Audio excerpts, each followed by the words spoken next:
বাংলাদেশের পরিস্থিতি, সেখানেও যদি আমরা নজর রাখি, এতদিন পর্যন্ত হিন্দুদের উপর আক্রমণের ঘটনা ঘটছিল, আর এবার খ্রিস্টানদের বাড়িতে পরপর আগুন লাগিয়ে দেওয়া হলো। বাংলাদেশের বান্দারবন এবং সেখানে 17টি বাড়িতে আগুন লাগিয়ে দেওয়া হয় যখন তারা বড়দিনের উৎসবে সামিল হয়েছিলেন।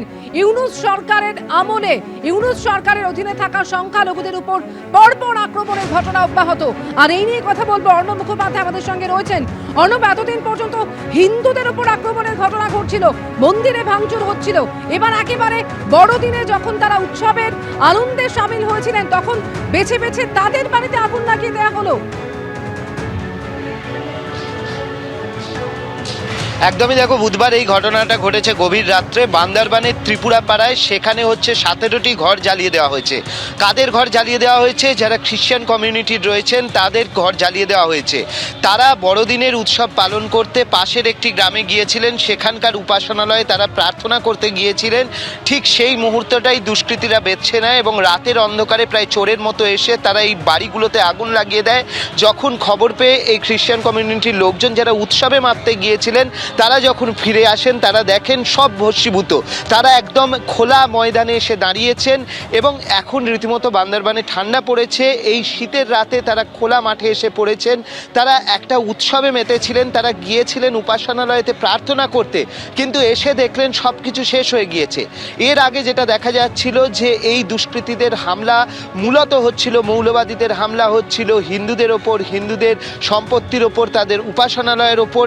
কিন্তু হিন্দু এবং খ্রিস্টান যে কোনো সংখ্যালঘুদের ওপরেই যে তাদের আক্রমণ নেমে আসছে সেটা আজকে প্রমাণ হয়ে যাচ্ছে। তার কারণ হচ্ছে হিন্দুদের পাশাপাশি খ্রিস্টানদের ওপরেও আক্রমণ হয়েছে।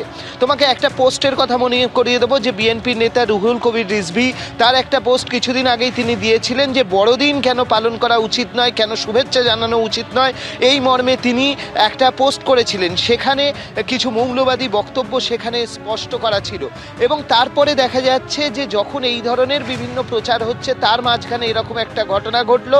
সুতরাং কোন দিকে আঙুল উঠছে সেটা স্বাভাবিকভাবে বোঝা যাচ্ছে এবং একটা অংশ তারা মনে করছেন যে মৌলবাদীরা তারা হিন্দুদের পাশাপাশি খ্রিস্টান কাউকেই তারা বাদ রাখছেন না, তাদের কাছে সংখ্যালঘু মাত্রই আক্রমণের তারা শিকার হচ্ছেন এবং প্রশাসন তাদেরকে আটকাতে ব্যর্থ। যদিও তদারকি সরকার, সেখানে ইউনিস প্রশাসন, তারা এই ঘটনার নিন্দা করে তারা বিবৃতি দিয়েছেন, কিন্তু কাজের কাজ কিছু হয়নি। তার কারণ শুধুমাত্র নিন্দা করা, এইটুকুতেই তারা আটকে রয়েছেন, কিন্তু আক্রমণ আটকানোর ক্ষেত্রে কোনো উদ্যোগ তাদের মধ্যে দেখা যাচ্ছে না। যতটা দেখা যাচ্ছে যে তাদের এই ঘটনাগুলোকে বিভিন্ন ধরনের মোড়ক দিয়ে তারা বারবার বোঝাবার চেষ্টা করছেন যে এগুলো কোনো মৌলবাদী আক্রমণ নয়, এরকমই তারা বোঝাবার চেষ্টা করছেন।